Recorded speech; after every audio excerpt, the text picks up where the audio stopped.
The mask that holds the first soul. Once in a quiet village nestled between tall mountains and whispering forests, there lived a young boy named Eli. The village was small, and everyone knew each other. The people there lived simple lives, tending to their farms and telling stories by the fire at night.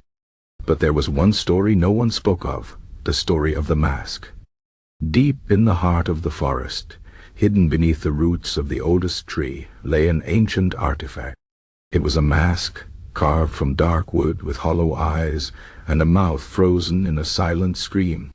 The elders called it the mask that holds the first soul. They said it was not meant for mortal hands, for whoever wore it would see the world as it truly was, raw and untamed. Eli had heard whispers of the mask, but no one would tell him more. His curiosity burned inside him like a small flame. One evening, as the sun dipped behind the mountains, he decided to find it. He slipped away from the village, following the winding path into the forest.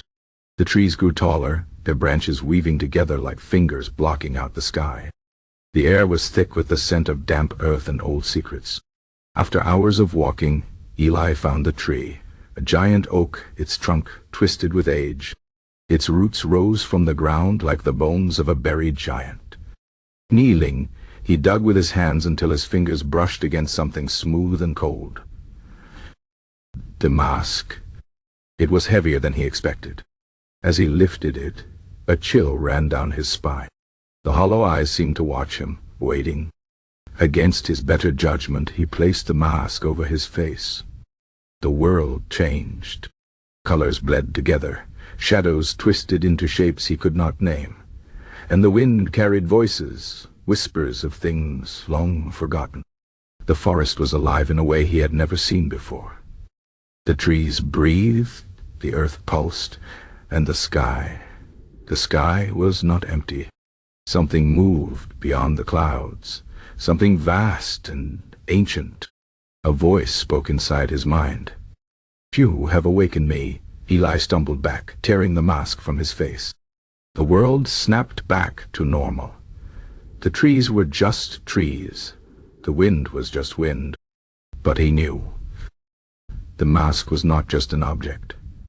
It was a prison. He ran back to the village, his heart pounding. When he reached the elder's hut, he burst inside, gasping for breath. The old man looked at him with knowing eyes. "You found it," the elder said quietly. Eli dropped the mask onto the table. "What is it?" The elder sighed. "Long ago, before our village existed, the world was wild. Spirits walked among men, and the line between dreams and waking was thin. But one spirit was too powerful.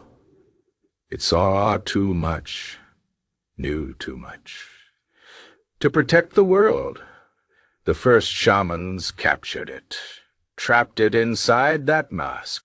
Eli's hands trembled. "And if someone wears it?" The elder's voice grew grave. "The spirit sees through their eyes, and if it grows strong enough, it can escape." Eli understood now. The whispers, the shifting shadows, the spirit was testing him, probing his mind for weakness.